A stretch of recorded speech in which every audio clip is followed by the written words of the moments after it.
Good morning kids. आज हम EVS का चैप्टर 9 जिसका नाम क्या है आर फेदर्ड में नेक्स्ट पढ़ेंगे। क्या पढ़ेंगे?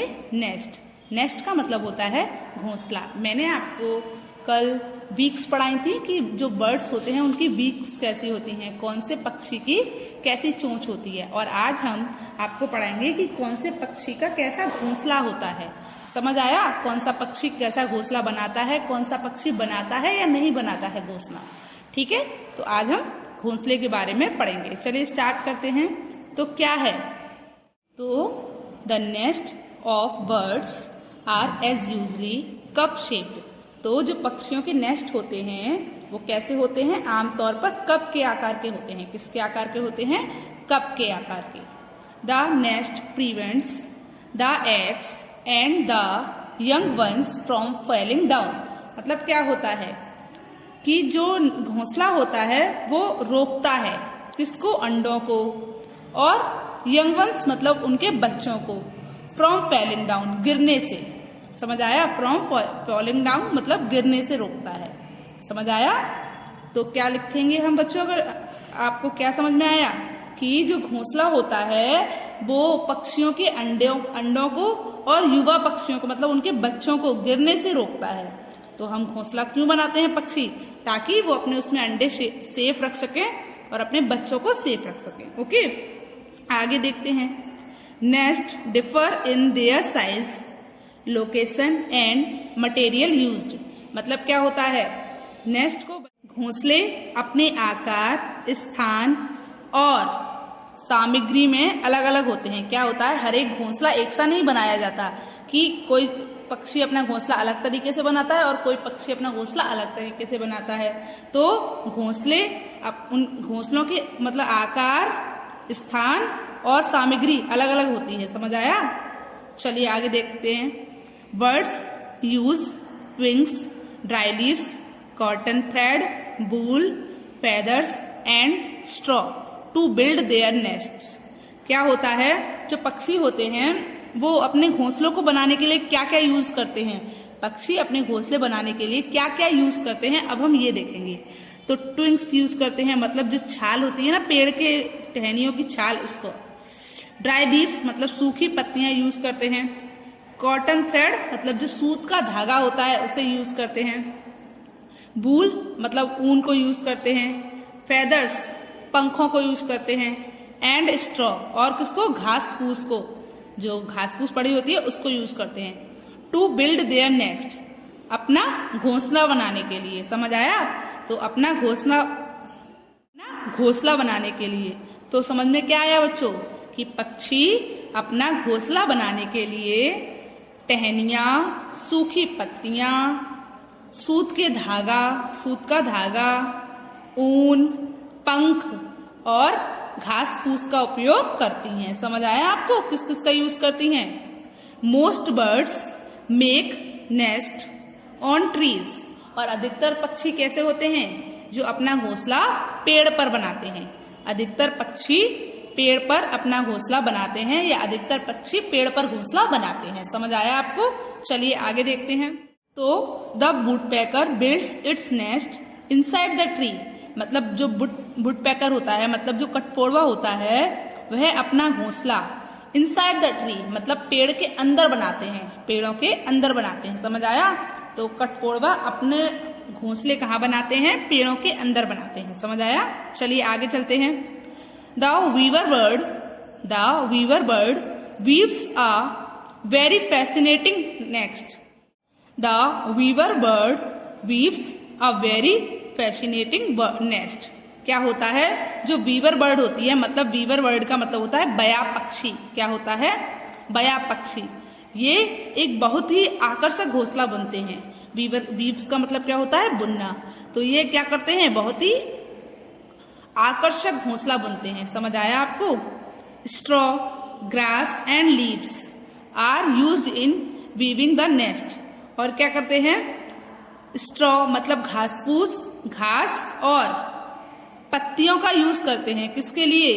इन वीविंग द नेस्ट मतलब अपने घोंसले को बुनने में। घोंसले को बुनने में घास, भूसा और पत्तियों का उपयोग करते हैं। समझ आया आपको? भूसा, घास और पत्तियों का उपयोग करते हैं क्या करने के लिए? घोंसला बुनने में किया जाता है। समझ आया आपको? चलिए एक बार और बोलती हूं मैं कि भूसा, घास और पत्तियों का उपयोग घोंसला बुनने में किया जाता है। समझ आया? चलिए आगे देखते हैं। The nest Hanks from the branch of a tree. मतलब क्या होता है? जो नेस्ट होता है मतलब घोंसला जो होते हैं, घोंसले जो होते हैं वो क्या होता है? एक पेड़ की शाखा से लटके होते हैं। हैंग का मतलब लटक रहे होते हैं। समझ में आया? तो क्या हो गया? घोंसला एक पेड़ की शाखा से लटकता है। हैंग्स, लटकता है। किसका घोंसला? वीवर बर्ड्स का घोंसला। ठीक है। It has an opening at the lower and. क्या होता है? It has an opening at the lower and. मतलब इनका जो पीछे का निचला हिस्सा जो होता है, निचला जो सिरा होता है, उसमें एक खुला हुआ द्वार होता है। क्या होता है? उसमें एक खुला हुआ द्वार होता है। समझ में आया? किसके लिए होता है? पक्षियों के आने जाने के लिए होता है। मैंने आपको क्या समझाया था? जो वीवर बर्ड होती है, मतलब जो बया पक्षी होता है, वो बहुत आकर्षक घोंसले बुनते हैं, है ना? आकर्षक घोंसले बुनते हैं। और किससे बुनते हैं अपने घोंसले? वो भूसा, घास और पत्तियों के उपयोग से घोंसले बुनते हैं। और उनका घोंसला जो होता है वो एक पेड़ की शाखा पर लटक रहा होता है। ठीक है, लटकता है। और उनका जो निचला द्वार होता है, मतलब लोअर एंड होता है उनके घोंसले का, वहां पर एक खुला द्वार होता है। समझ आया? चलिए अब हम सेकंड बर्ड पढ़ते हैं जो है हमारी tailor bird. The tailor bird sew leaves together to make a nest. क्या होता है? जो टेलर बर्ड होती है वो क्या करती है? पत्तियों को एक साथ सिलती है। जो टेलर बर्ड होती है वो क्या करती है बच्चों? The tailor bird sew leaves together to make a nest. जो टेलर बर्ड होती है वो एक साथ क्या करती है? एक साथ पत्तियों को सिलती है। सबसे पहले टेलर बर्ड क्या करती है? पत्तियों को एक साथ सिलती है। टू मेक अ नेस्ट, किसके लिए? घोंसला बनाने के लिए। समझ आया? It makes hole on the edge of leaves. और क्या करती है? यह है जो पत्तियां होती हैं उनके कोनों में, उनके जो किनारे होते हैं उन पर क्या बनाती है? छेद बनाती है। समझ आया? क्या करती है? छेद बनाती है। ओके। पत्तियों के जो किनारे होते हैं ना, उन पर क्या करती है? छेद बनाती है। With its fine beak. किससे बनाती है बच्चों? चोंच से बनाती है। अपनी चोंच से बनाती है। समझ आया? किससे बनाती है? अपनी चोंच से बनाती है। And sew them with thread. और क्या करती है? फिर उनको सिल देती है। किससे? अपने जो धागा होता है उससे सिल देती है। समझ में आया? वूल, लीव्स एंड स्पाइडर वेब। ऊन। आपको क्या समझ में आया कि जो टेलर बर्ड होती है वो क्या करती है? यह अपनी चोंच से पत्तियों के किनारों पर छेद बनाती है। ये तो मैंने आपको बता दिया कि यह क्या करती है? अपने जो चोंच होती है उससे पत्तियों के किनारों पर छेद बनाती है। ठीक है। उसके बाद क्या करती है? और उन्हें धागे, ऊन, पत्तियां और मकड़ी के जाले से क्या कर देती है? सिल देती है। समझ आया आपको? कि पहले तो क्या करती है? पत्तियां लेती है, उन पर छेद बनाती है। उसके बाद उन्हें धागे, ऊन, पत्तियों और मकड़ी के जाले से सिल देती है। समझ आया आपको? चलिए आगे देखते हैं। They keep bunches of hair. They keep bunches of hair, wool and grass into the nest. क्या करती है? In the nest to make it warm and comfortable. They keep bunches of hair, wool and grass in the nest to make it warm and comfortable. क्या होता है? वे रखती हैं bunches of hair, मतलब बालों के गुच्छे को, वूल को, ऊन को, एंड ग्रास और घास को, इन द नेस्ट अपने घोंसले में, जो उनका घोंसला होता है उसमें। टू मेक इट, इसे बनाने के लिए, वार्म एंड कंफर्टेबल मतलब गर्म और आरामदायक। तो क्या होता है? जो टेलर बर्ड होती है वो अपने घोंसले को गर्म और आरामदायक बनाने के लिए घोंसले में क्या रखती है? बाल रख देती है, ऊन रख देती है, या फिर घास के गुच्छे रख देती है। समझ आया? बाल, ऊन और घास के क्या रख देती है? गुच्छे रखती है। चलो एक बार फिर से बोलती हूँ। वे इसे गर्म रखने के लिए और आरामदायक बनाने के लिए, गर्म और आरामदायक बनाने के लिए इसे गर्म और आरामदायक बनाने के लिए घोंसले में बाल, ऊन, घास के गुच्छे रखते हैं। समझ आया? चलिए आगे देखते हैं। Pigeons build nest on roof tops. क्या होता है, जो पिजन होते हैं, कबूतर होते हैं, वो अपना घोंसला कहाँ पर बनाते हैं? जो छत होती है ना, उसके सबसे ऊपर जो छत होती है, ऊपरी छत जो होती है, उस पर बनाते हैं। समझ में आया? तो जो कबूतर होते हैं वो छत के सबसे ऊपरी हिस्से पर क्या बनाते हैं? अपना घोंसला बनाते हैं। और कहाँ का बनाते हैं? Old buildings and under bridge. तो पिजन्स छत के सबसे ऊपरी भाग पर या पुरानी इमारतों पर और जो पुल होते हैं उनके नीचे अपने घोंसले बनाते हैं। समझ आया आपको? कबूतर छत के सबसे ऊपर, पुरानी इमारतों और पुल के नीचे घोंसले बनाते हैं। और अब कुक्कू का देखते हैं। The cuckoo does not make a nest. और जो कोयल होती है वो क्या करती है? वो घोंसले नहीं बनाती है। The cuckoo does not make a nest मतलब जो कोयल होती है वो घोंसले नहीं बनाती है। कोयल अपना घोंसला नहीं बनाती है। It Lay's it's eggs in the nest of a crow. ये क्या करती है? यह अपने अंडे कौए के, जो कौआ होता है, उसके घोंसले में रख देती है। समझ आया? यह अपने अंडे एक कौआ के घोंसले में बिछाती है या रखती है। समझ आया आपको? चलिए आगे देखते हैं। तो बच्चों आप ये देखिए, ये है नेस्ट ऑफ वुडपेकर, मतलब यह वुडपेकर का घोंसला है। आप देख सकते हैं, मैंने बताया था ना, ये पेड़ों के अंदर अपने घोंसले बनाते हैं। आप देख रहे हो ना, इनका जो घोंसला है वो किसके अंदर है? पेड़ के अंदर है। ये सेकंड है नेस्ट ऑफ बीवर बर्ड, जो मैंने आपको बताया था। बया पक्षी जो होते हैं वो अपना घोंसला कैसा बनाते हैं, देख लीजिए आप, इस तरीके का बनाते हैं। और जो ये है, ये उनका लोअर एंड है, मतलब लास्ट से जो उनका जो खुला हुआ द्वार होता है वो ये होता है। चलिए उसके बाद अगला है टेलर बर्ड। टेलर बर्ड का घोंसला ऐसा होता है, देख लीजिए आप। ठीक है, समझ आया? चलिए अब आगे चलते हैं। बर्ड्स एंड देयर साउंड्स मतलब पक्षी और उनकी आवाज। ठीक है, पक्षी और उनकी आवाज के बारे में पढ़ेंगे हम। We all have heard the chirping of birds. आप सब ने, मतलब क्या, आप सब ने, हम सब ने क्या सुनी होगी? पक्षियों की चहचहाट सुनी होगी। सुनी है ना? हम सभी ने पक्षियों की चहचहाट सुनी है ना बच्चों? हाँ। उसके आगे देखते हैं। Birds as usually communicate with two kinds of sounds. तो जो पक्षी होते हैं वो आमतौर पर दो तरीके की भाषा में बातचीत करते हैं, दो प्रकार की आवाज में बातचीत करते हैं, दो प्रकार की साउंड में कम्युनिकेट करते हैं एक दूसरे से। Okay, two types of sounds में कम्युनिकेट करते हैं। पहला होता है कॉल और सेकंड होता है सॉन्ग। या तो आपको बुलाकर या फिर गाना गाकर वो अपनी बात को बोलते हैं। Okay, a call is a single sound such as a speak.